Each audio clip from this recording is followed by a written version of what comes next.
esse jogo, eu acho que o que a gente viu ontem se aproveita muito pouco, né, em termos gerais. Mas é claro que a gente não pode é, é, pegar um jogador ou jogadores jovens e definir toda essa situação por conta de um jogo. Se a gente for lá Sim, atrás e pegar a atuação de boa parte desses mesmos garotos contra o Mirassol na última rodada do Campeonato Brasileiro, foi um jogo muito, muito bacana de assistir, mas um jogo também de muita personalidade desses garotos que foram para sim. cima dentro de um Mirassol que vinha de uma grande campanha no Campeonato Brasileiro. Então, assim, eu acho que é um começo ruim do Flamengo, né, dessa garotada.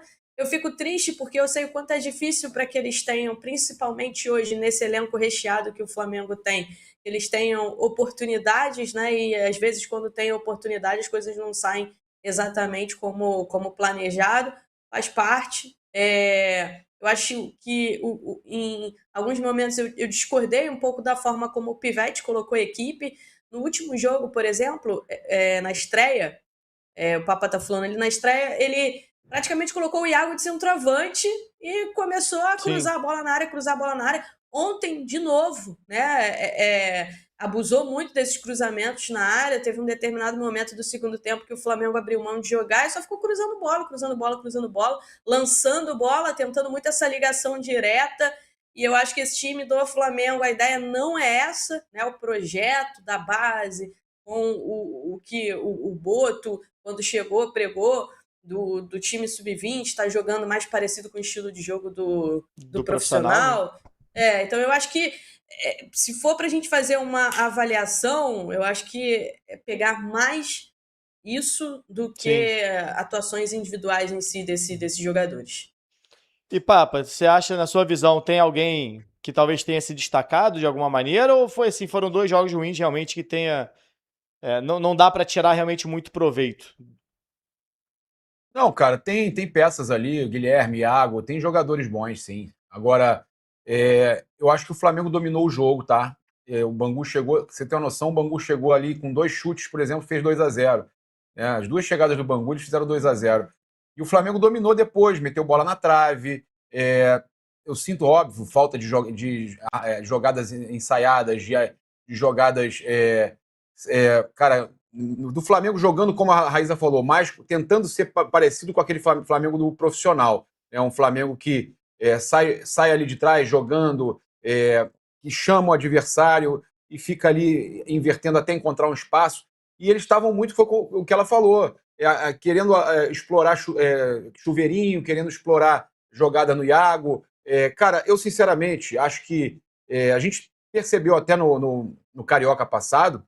Esqueci o nome o Fábio Matias, né? Era o Do, A Matias? Matias, do quê? Isso. Que também foi muito criticado porque não conseguiu botar essa garotada para jogar bem no início do Carioca. Sim. E a Raíza lembrou muito bem que esse time aí foi o time que jogou muito bem contra o Mirassol no último jogo do Brasileiro e que foi campeão mundial também, Raíza. Campeão mundial, bicampeão mundial contra o Barcelona. Então verdade. esses garotos, eles são muito bons. Só que se não tiver. Eu tô vendo ali a faixa Castores, para quem não sabe, Castor de Sim. Andrade, tá ali, ó, Castores. Castores da Guilherme. É isso aí. Aí, cara, o que eu acho preocupante é que você pode queimar toda uma geração ali, todo um time ali de garotos, né? Por causa de atuações assim, que nem muitas vezes são por causa deles, tá? Eles estão ali em campo com, com as determinações ali do treinador, mesmo que dominem o jogo, mas não conseguem encher os olhos do torcedor com a atuação, mas dominar o jogo. Agora, me preocupa isso, de você perder uma geração aí, né, de jogadores, e aí começa já tá vendendo o Alacian, que a gente vai falar Ia aqui, falar sobre aí isso. já estão falando de Iago também, que não deve renovar, que até a Raíza tem muita informação com relação a isso. São algumas situações que a gente percebe que aí depois o jogador vai lá para fora e estoura, mas por quê? Porque não souberam aproveitar da forma correta aqui. Eu espero de verdade que eles consigam recuperar esses jogadores, que eles consigam vencer aí mesmo que tenha aí um aporte do profissional, né, que cheguem aí uns nomes aí para jogar, como o Joãozinho falou, né, mas que pelo menos esses meninos aí possam fazer aí um bom jogo, né, ou dois bons jogos aí, pelo menos antes passarem o bastão pro profissional. Eu fico preocupado de verdade, porque eu sei que eles têm potencial, sei que eles são muito bons, mas o futebol, ele é complicado, cara. Se você não apresenta, se você, no momento que você tem a oportunidade, você não pega essa oportunidade, o futebol ele não costuma dar muitas segundas chances, né, ô Bandeira? Pois é, tem que aproveitar, ainda mais. Você falou do Iago aí que não deve renovar, com a idade chegando, idade limite ali é muito complicado. Por isso que eu sempre falo que o Brasil tinha que ter o Sub-23. Mas Sub-23 bem organizado realmente, como uma competição forte.